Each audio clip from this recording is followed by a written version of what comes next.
personally, I could even relate with this. Like, I'm not their ideal client, but I've had joint pains. I'm just like, yeah, they've articulated in a way where somebody that's actually going through this would be like, yeah, that's exactly what I'm going through. You don't hear nothing about what they're trying to sell. They just talked about the problem. It's like know, they focus on the person. So it's like, they're really trying to target a certain demographic. Looks like of a Caucasian female who may be in church a little bit older, starting to age a little bit, having problems, and she needs help right now. She wants immediate relief. Nice. And this one, they're talking about the solution. And so what he goes on to say, notice how in this ad, taps the emotion attached to the problem of stiff joints and the discomfort before it actually reveals anything about the product. So he's like, the key with this customer is to show you feel their pain, not just that you know they have a problem, but that you have known the frustration, the desperation, and even the fear and the anger that it causes. We call this the point of maximum anxiety. So that's where we really want to go. Like when I'm talking about our lead magnet, when the how to tell our story activity or even our pitch,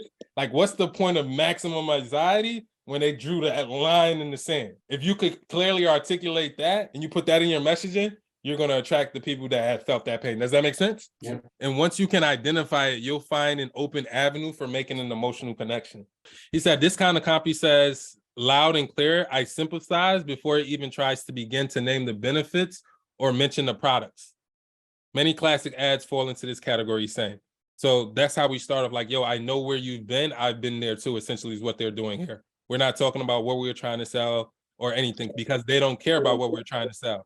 They just want to feel related to at this point. Plus, you'll see how to connect with key selling emotions that make this special kind of lead work. And finally, there's the toughest yet potentially most rewarding of all the customer awareness levels. And that's this fifth level called completely unaware. Don't think your product is not good enough. They just don't know they need it yet, which means we haven't been able to articulate why it's important. And so if we're thinking about anything that we're selling, when somebody buys, that's because they know who you are. They know you have a product or service that's going to meet their need.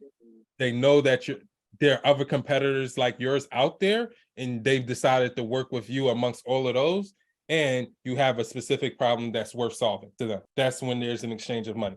And of course, it starts in reverse cycle. First the problem, then other competitors being able to distinguish why you're better than something else out there that they could potentially buy, or something that's free, or them doing it on their own. And then from there, it's just like, yo, this is me, this is my product, and I'm the best person to do this for you. And at that point, you have trust and some respect and some rapport, and therefore they'll finally buy.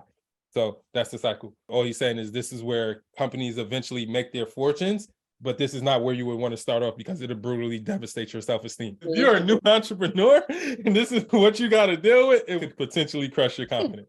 Right? But eventually you'll get to this point where it's just like, yo, I can do this. I'll figure it out. I remember Tiffany Hines just said it, like sometimes when we launch the business, like we associate it with our identity.